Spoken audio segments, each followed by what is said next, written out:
ओम नमो भगवते वासुदेवाय। हरे कृष्णा। मोक्षदा एकादशी का महत्व। धर्मराज युधिष्ठिर कहने लगे कि हे भगवान, मैंने मार्गशीर्ष कृष्ण एकादशी अर्थात उत्पन्न एकादशी का सविस्तार वर्णन सुना। अब आप कृपा करके मुझे मार्गशीर्ष माह के शुक्ल पक्ष की एकादशी के विषय में भी बताइए।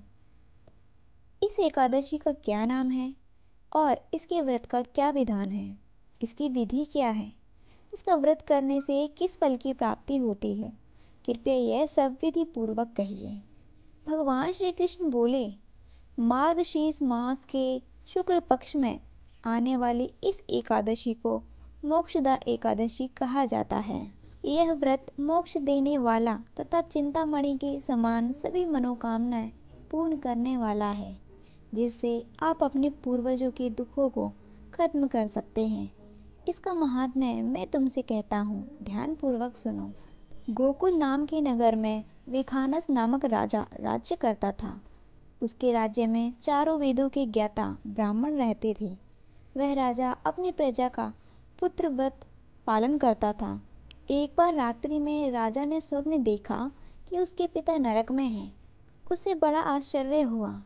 प्रातः वह विद्वान ब्राह्मणों के पास गया और अपना स्वप्न सुनाया और कहा, मैंने अपने पिता को नरक में कष्ट उठाते हुए देखा है। उन्होंने मुझसे कहा कि हे पुत्र, मैं नरक में पड़ा हूँ, यहाँ से तुम मुझे मुक्त कराओ। जब से मैंने ये वचन सुने हैं तब से मैं बहुत बेचैन हूँ। चित्त में बड़ी अशांति हो रही है। मुझे इस राज्य, धन, पुत्र, स्त्री, हाथी, घोड़े आदि में से कुछ भी सुख प्रतीत नहीं होता। क्या करूं?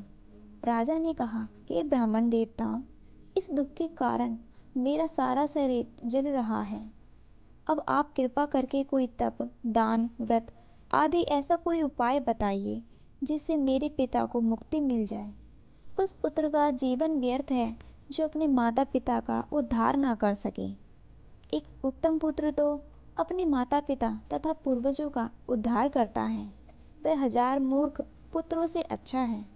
जैसे एक चंद्रमा सारे जगत में प्रकाश कर देता है, परंतु हजारों तारे नहीं कर सकते। ब्राह्मणों ने कहा, हे राजन, यहाँ पास ही भूत, भविष्य, वर्तमान के ज्ञाता पर्वत ऋषि का आश्रम है। आपकी समस्या का हल वे जरूर करेंगे। ऐसा सुनकर राजा मुनि के आश्रम पर गया। उस आश्रम में अनेक शांत चित्त योगी और मुनि तपस्या कर रहे थे। उसी जगह पर्वत मुनि भी बैठे थे।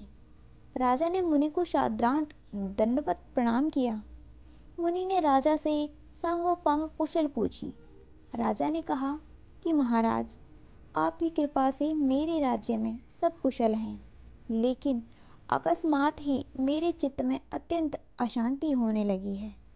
ऐसा सुनकर पर्वत मुनि ने आंखें बंद की और बहुत विचारने लगे।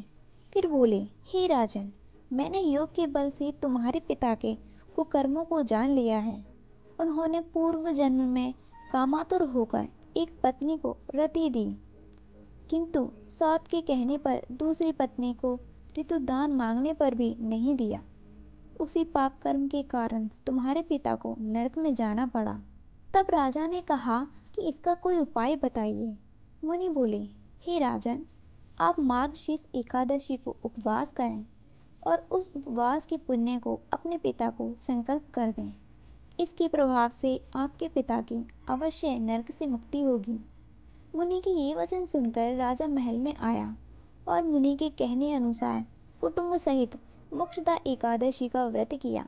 इसके उपवास का पुण्य उसने अपने पिता को अर्पण कर दिया। इसके प्रभाव से उसके पिता को मुक्ति मिल गई और स्वर्ग में जाते हुए वे पुत्र से कहने लगे, हे पुत्र, तेरा कल्याण हो। यह कहकर वे स्वर्ग चले गए। हे पांडु पुत्र, जो मनुष्य मार्गशीर्ष माह के शुक्ल पक्ष की एकादशी को उपवास करते हैं, उनके सभी पाप नष्ट हो जाते हैं और अंत में वे स्वर्गलोक को प्राप्त करते हैं। इस उपवास से उत्तम और मोक्ष प्रदान करने वाला कोई दूसरा व्रत नहीं है। इस कथा को सुनने और पढ़ने से अनंत फल प्राप्त होता है।